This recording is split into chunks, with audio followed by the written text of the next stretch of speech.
Est-ce que vous êtes dans la joie d'être dans la Seigneur? Manifestons la joie. Que le Seigneur te bénisse. Je suis vraiment très reconnaissant avec le Seigneur. Nous avons gardé et donné l'occasion de venir dans sa maison ce soir. Disons aussi merci à notre pasteur qui nous a cédé sa chair pour parler au peuple. Que Dieu bénisse chacun de nous pour sa présence. Alors, sans plus tarder, mettons-nous debout pour honorer la lecture de la parole. Ouvrons tous dans les livres des psaumes chapitre 103. À partir du premier verset au troisième.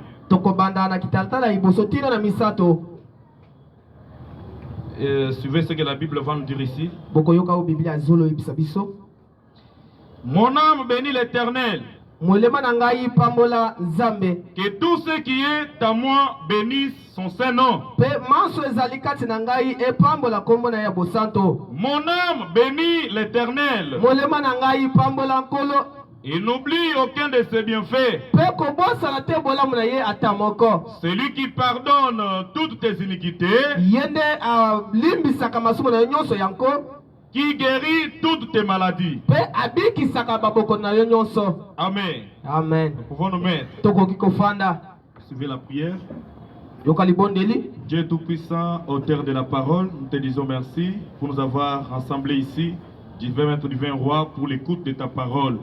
Viens rendre cette parole vivante au milieu de nous ce soir, car tu n'es plus dans la prison de l'histoire.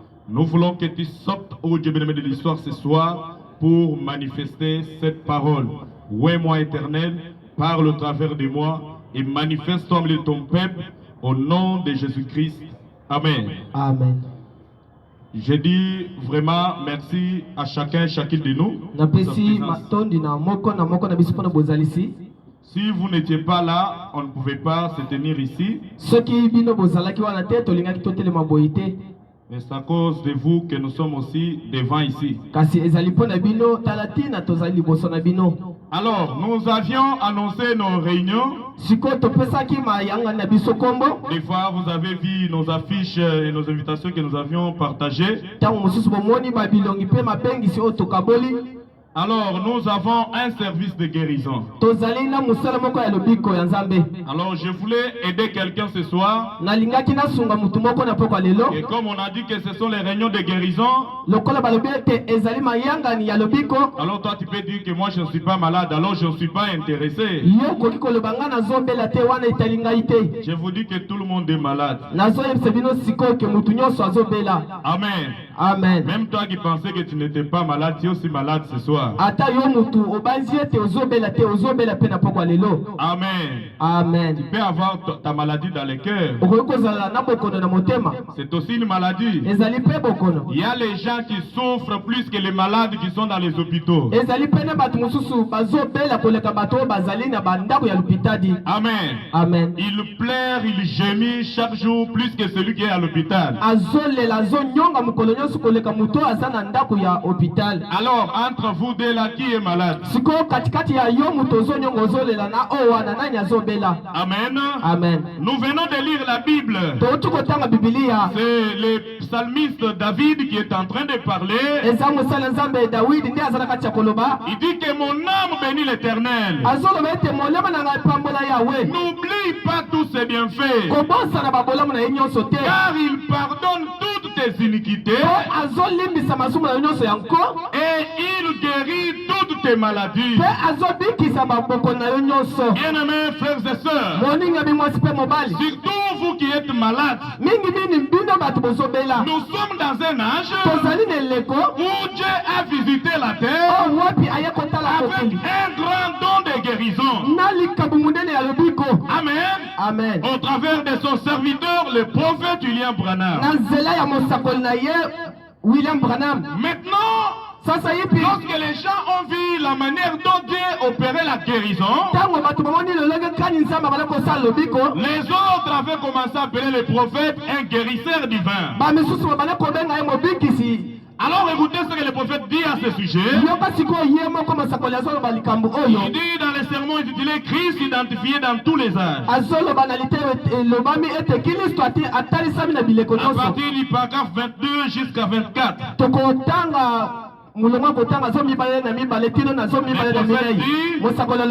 Eh bien, souvent les gens disent Frère Branham, un guérisseur divin. Alors le prophète dit non, cela est faux. Amen. Amen. Si vous entendez quelqu'un qui vous dit que le prophète Branham est un guérisseur divin, le prophète dit c'est faux. C'est faux, il dit il n'y a qu'un seul guérisseur. Et c'est Dieu. Est-ce que vous dites amen? Il n'y a qu'un seul guérisseur. Et c'est Dieu. Aucun médicament ne guérit. Est-ce que vous me donnez l'amen? Aucun médicament ne guérit. Vous tous qui êtes malades, dans les parages et partout, même vous qui passez sur la route, tourmentés par une maladie, j'ai besoin de votre attention ce soir. Parce que le grand médecin est ici. Il opère sans laisser de cicatrices. Peu importe votre maladie, tirez votre attention maintenant ici et vous ne serez pas déçus. J'insiste bien, peu importe votre maladie, peu importe votre problème, le prophète Branham dit aucun médicament ne guérit. Gloire au Seigneur. Il dit aucun médecin n'est guérisseur. Gloire au Seigneur. Aucun bon médecin ne se dit guérisseur.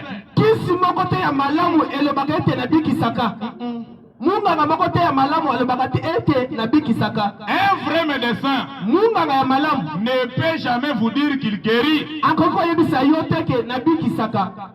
S'il le dit, alors il vous raconte quelque chose de faux. Alors il dit, j'ai été interviewé chez le frère Mayo. Donc c'est un grand hôpital. Ils ont dit, nous ne prétendons pas guérir les malades, frère Branham. Tout ce que nous déclarons, c'est que nous assistons la nature.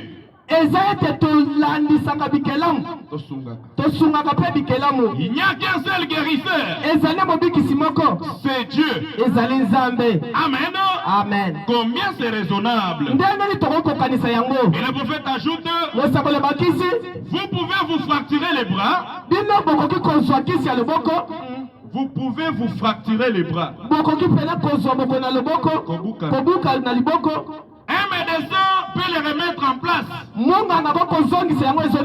mais il ne peut pas les guérir. Le médecin peut remettre votre bras en place,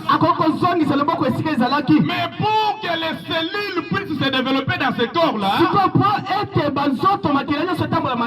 il faut que Dieu puisse intervenir. Amen. Notre Dieu est plein d'amour. Il est plein de grâce. Il est plein de miséricorde.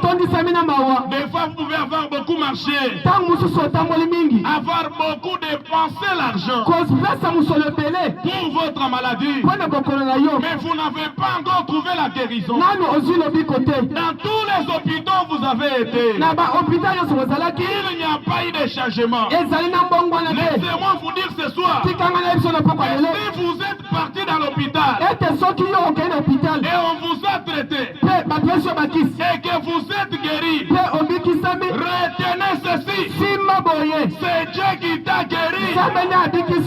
Amen. Pas les médecins. Dieu a vu que tu avais la foi dans ces médicaments-là. C'est pourquoi tu étais guéri. Mais ce soir, nous vous invitons à placer la foi à la parole de Dieu. Et vous verrez cette maladie-là vous quitter. Amen.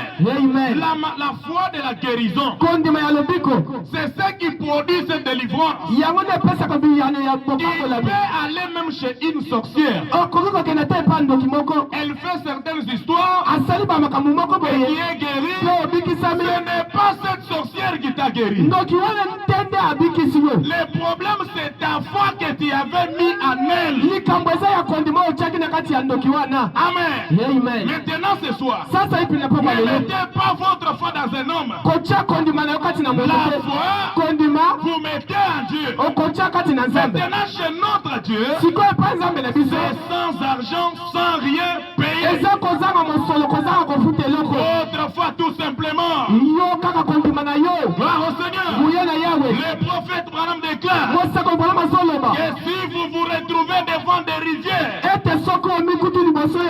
et vous ne pouvez pas traverser, si vous vous retrouvez devant des montagnes et vous ne pouvez pas grimper, sachez que Dieu est spécialiste dans les choses que les hommes ne peuvent pas faire.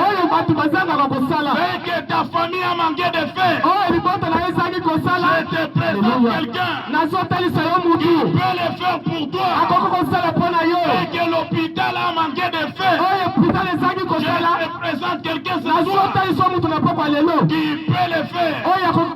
Et ce quelqu'un-là, c'est Dieu. Il a déjà payé ce prix-là.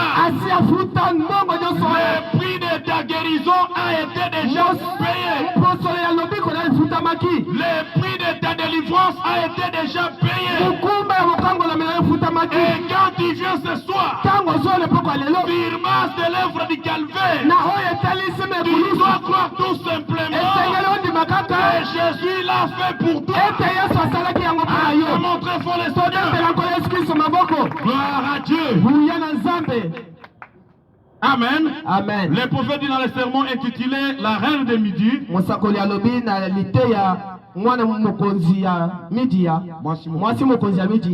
il dit au paragraphe 11, parce que Jésus était aussi en train de guérir les malades. Alors les pharisiens traitaient Jésus d'un Belzéboul. Alors Jésus a dit, si Satan peut chasser Satan, alors son royaume est divisé. Bien-aimés frères et sœurs, Satan ne peut jamais guérir. Amen. Parce que la maladie est un démon. Avant le péché, il n'y avait pas de maladie. Mais c'est quand l'homme a péché contre les principes de Dieu, il s'est retrouvé loin de la face de Dieu. Alors le diable l'a récupéré et il l'a rendu esclave de la maladie. Esclave des problèmes difficiles. Mais ce soir, j'ai une bonne nouvelle pour vous. C'est que quelqu'un a déjà payé le prix de cette prison. Il va sortir ce soir. Peu importe combien de cadenas sont placés à cette prison. Ce soir, il va sortir de la prison. Est-ce que quelqu'un dit Amen? Il va sortir comment? Quelqu'un a déjà payé ce prix-là. Gloire au Seigneur. Bien-aimés frères et sœurs, nous n'avons qu'un seul médecin, un seul guérisseur, et c'est Dieu lui-même. Et tout a commencé comment? Lorsque l'homme a péché contre Dieu, l'homme s'est retrouvé loin de la face de Dieu. Lorsque vous allez loin de la face de Dieu, vous êtes exposé à tous les malheurs. Parce que la sécurité se trouve en Christ. Lorsque vous êtes loin de Christ, vous êtes exposé à des tempêtes. Alors, nos parents, Adam et Ève, étant éloignés de la face de Dieu, ils ont été exposés au malheur de Satan. Et ils ont été assujettis à la maladie, assujettis à la souffrance. Et ils pleuraient, ils gémissaient, parce que le royaume de Satan était en train de les ronger. Amen. Amen. Maintenant, comme l'homme avait péché, la loi de Dieu, le salaire du péché, c'était la mort. Maintenant, pour acheter l'homme, il fallait la mort. Alors, qui allait mourir à la place de son prochain? Alors que tout le monde est pécheur. Aucun prophète était capable de mourir pour toi. Aucun sacrificateur était capable de mourir pour toi. Parce que tous sont nés dans le péché. Et frère Branham nous dit, Dieu avait rendu cela difficile pour qu'aucun homme ne soit à mesure de le faire. Alors, il fallait Dieu lui-même. C'est ainsi que Dieu prit la décision. Il quitta les cieux. Il laissa les anges. Il laissa la gloire. Et il porta la chair humaine. Appelé Jésus. Il est venu sur la terre. Et quand Jésus est venu, il était venu avec une mission. Gloire au Seigneur. C'était quelle mission? Le royaume de Dieu, l'héritage de Dieu était tombé.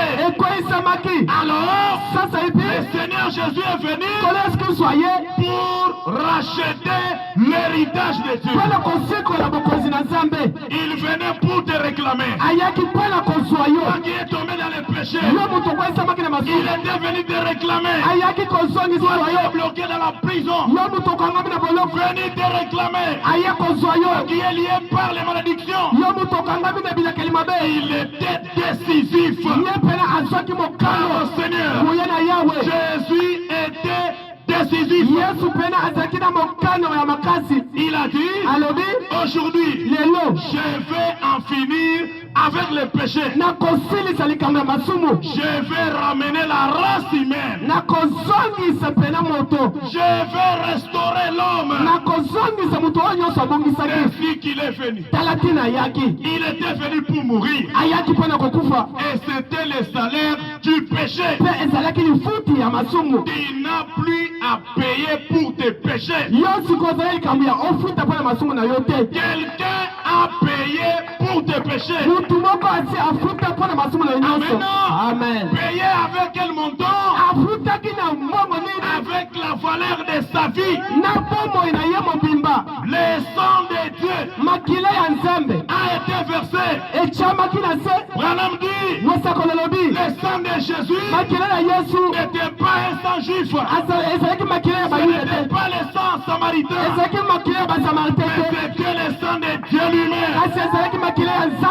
C'était un sang capable ya makoki de te sauver, pona kobikisa yo de me sauver, pona kobikisa ngape de te guérir, kobikisa yo de me guérir. kobikisa ngape Le sang de Dieu. makile ya nzambe Gloire au Seigneur. buye na yawe Chaque fois que tu sentiras les douleurs de la maladie, na ntango nyonso yo koyoka bapasi ya bokono rappelle-toi, kanisa le sang de Dieu makile ya nzambe a été versé. echamaki na La se maladie te quittera. bokono ekolongwa yo Gloire au Seigneur. buye na nzambe Si tu le crois tout simplement, soki ondimi kaka bien aimés frères et sœurs, moninga mwasi mpe mobali alors le Seigneur Jésus-Christ est venu. kono yesu kristu siko aye Et il a accompli toutes les promesses qui étaient annoncées à son sujet. ye akokisi babilaka nyonso elobamaki na kombo na ye Maintenant, sikoyo depuis les jardins de Gethsemane, uta na Getsemane c'est là que la souffrance a commencé. wana nde pasi ebandaki Le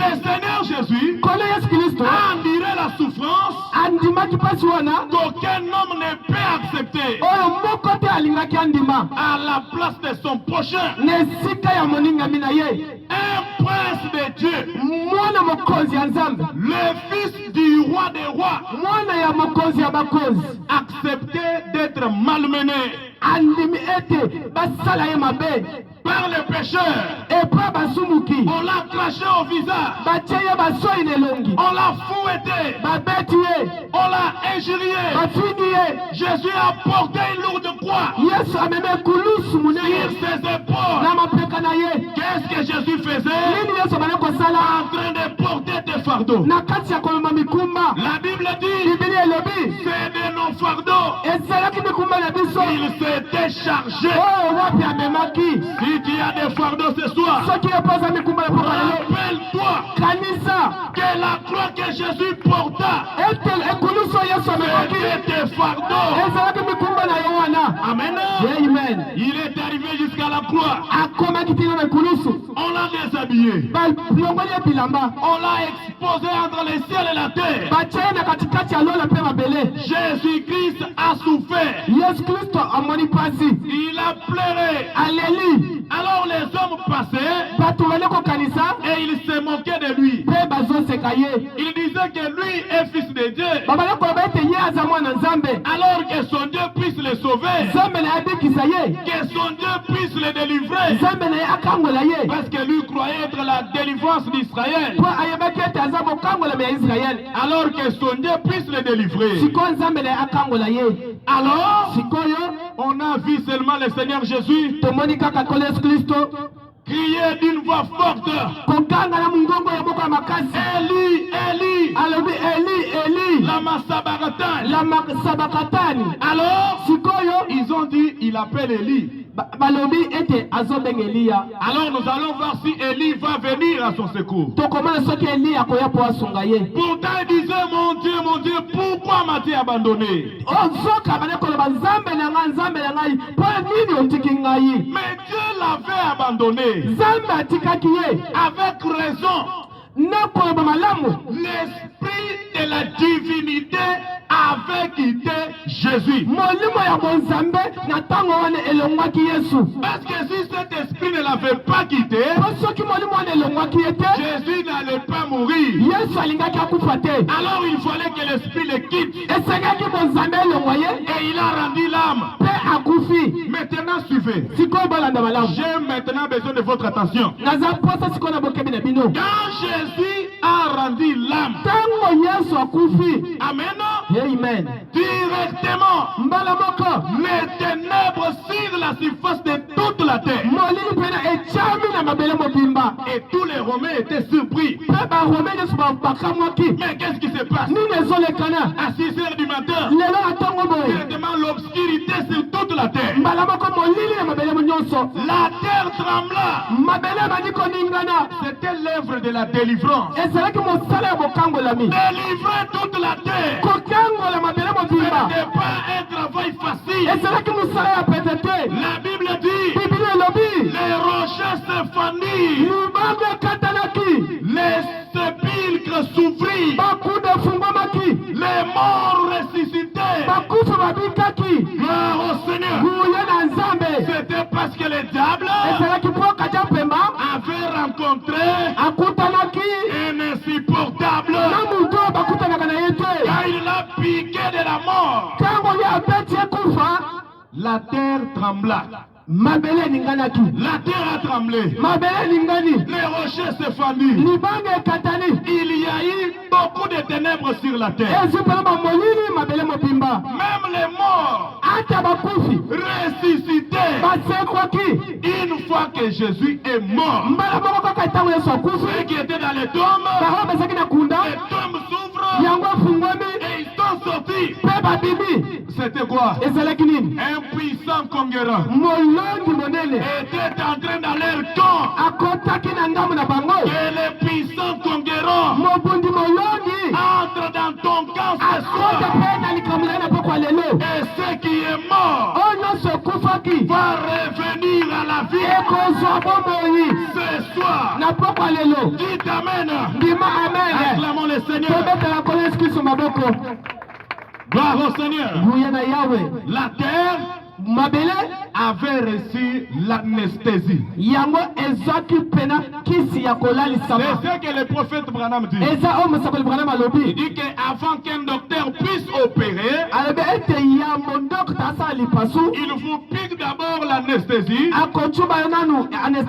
Vous dormez, alors il commence à opérer. C'est ce que Dieu avait fait. Jésus meurt. La terre a pris une anesthésie. Les ténèbres sur toute la terre. Et il y a un grand tremblement. La maladie là est une petite chose. Devant cet événement que nous parlons, que tu n'as pas un problème toi là. Gloire au Seigneur. La maladie, le prix là, ça a été déjà réglé. C'est à toi de croire ce soir que pour ce que je viens d'entendre, je ne sortirai pas d'ici avec le même problème. Gloire au Seigneur. Maintenant, prenons dans les sermons intitulés ces jours-là sur le calvaire. Paragraphe 26. Le prophète dit, c'était un très grand jour. Les jours, donc ces jours-là sur le calvaire. C'était un grand jour. Et un jour tellement important.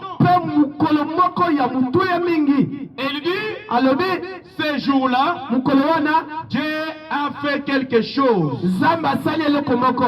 L'un des grands jours. Il dit, il y a eu trois choses que Dieu a fait. Quand le Seigneur mourit sur le bois du calvaire, il paya le prix pour le péché. C'était le prix que Dieu paya. Le prix pour tes péchés. Le prix pour ta maladie. Et la mort sur le calvaire a aussi ouvert la voie pour que l'homme puisse retourner dans la présence de Dieu. Parce que par le péché, vous êtes éloigné de Dieu. Et quand vous êtes loin de Dieu, vous êtes privé de la grâce. Vous êtes exposé à la souffrance. Alors, ces jours-là sur le calvaire, ça a ouvert une voie de retour. Le voile du temple se déchira. Et la gloire de Dieu a été exposée devant tous. Tu as aussi le droit ce soir de rencontrer Dieu face à face. Pourquoi? Parce que le voile du temple a été déjà déchiré. La gloire de Dieu n'est plus qu'à cacher. nguya ya nzambe eza lisusu ya kobomba te. Il peut se révéler à toi akoki komitalisa na yo et te sauver. mpe kobikisa yo. Il peut se révéler à toi akoki komitalisa na yo et te guérir. mpe kobikisa yo. Il peut se révéler à toi akoki komitalisa na yo et te délivrer. mpe kokangola yo. Est-ce que quelqu'un dit Amen? moko akoki kondima yango. Acclamons le Seigneur. tobeteli nkolo yesu kristo maboko. Je suis en train de tendre vers la fin naza na kati ya kosukisa afin que nous puissions passer à la prière. mpo ete toleka na libondeli. Mais tout ce que je suis en train de faire, nyonso naza na kati ya kosala c'est d'élever votre foi ezali mpo ya komatisa kondima na yo pour que vous compreniez mpo ososola malamu que vous n'êtes pas condamné avec ce problème-là. ete yo okweyisami na likambo wana te. Mais ce problème que toi tu as likambo oyo oza nango a été déjà réglé. yango mpela ebongisamaki. Est-ce que nous pouvons dire réglé? tokoki koloba regle. Est-ce que nous pouvons dire réglé? tokoki koloba yango ebongisamaki. Le prix a été déjà payé. nyonso mpena esi efutamaki. Alors tu dis, sikoyo koloba évangéliste, omotei mais mon problème ici, ata likambo na ngai mpe tous tes problèmes makambo na yo nyonso réglés. yango ebongisamaki. Jésus n'a pas laissé un autre problème. yesu atikaki likambo mosusu te. Il a payé tous les prix. afuti pena nyonso esengelaki kofuta. Il veut que vous croyiez. alingi ete yo ondima. Gloire au Seigneur. nguya na yawe Je me sens très bien dans sa présence. nazomi yoko malamu na bozalisi na C'est ye. la présence de Dieu qui guérit. eza bozalisi ya nzambe nde ebikisaka. Des fois, tu es venu ce soir ntango mosusu oyenda pokwa lelo avec un problème. na likambo moko Tu as dit que comme on m'a invité, olobi ndenge babengisi je ngai vais d'abord aller voir si je peux être guéri. nakokendani komeka soki nakobikisama. Ne venez pas en hésitant. yo koya te komeka Et ce n'est pas un homme qui te guérit. mpe eza mutu te nde akobikisa yo. Amen. amen. Le prophète Branham dit, mosakoli branham alobi moi, mon travail, ngai mosala na ngai c'est d'amener Dieu en présence des gens. ezali komema nzambe liboso ya bato. Amen. amen. Nous sommes rassemblés ici. tosangani awa Notre travail, mosala na biso quand nous parlons de la parole, ntango tosolobela liloba Dieu descend. nzambe akiti. Et quand Dieu descend, ntango nzambe azokita toi tu poses tes mains de la foi sur lui. yo otie maboko na ye na kondima epai na ye Et tu es guéri. mpe obikisami. Ce n'est pas un homme qui te guérit. eza mutu te nde akobikisa Ce yo. n'est pas un homme qui te délivre. mutu nde akokangola yo te. Mais la présence de Dieu kasi bozalisi ya nzambe est toute suffisante ekokani pour te rétablir mpona kozongisa yo malamu totalement. na mobimba na yango. Laissez-moi vous dire la vérité. tanga na yebiso bino bosolo Il y a quelque chose soki eza na eloko moko que le diable ne supporte pas. oyo satana mpena andimaka te C'est la présence de Dieu. ezali bozalisi ya nzambe. Gloire au Seigneur. buye na nzambe Les démons de la maladie kaja mpe mabokono ne supportent pas sa présence. asepelaka te na bozalisi na Les ye. démons des chaînes et des prisons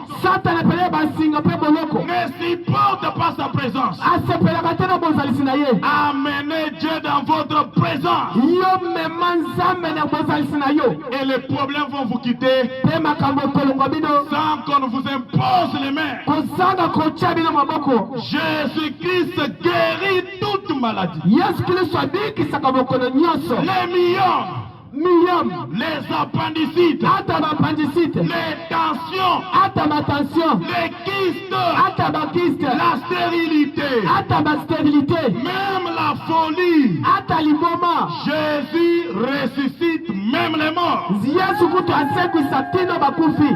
Gloire à Dieu. nguya na nzambe. J'ai toujours dit, nalobaka mingi un mort, mokufi moko il est totalement mort. akufi pene na mobimba. Quand quelqu'un est mort, ntango moto akufi sur son corps, rien n'est vivant. na nzoto na ye eloko moko te eza na bomoi.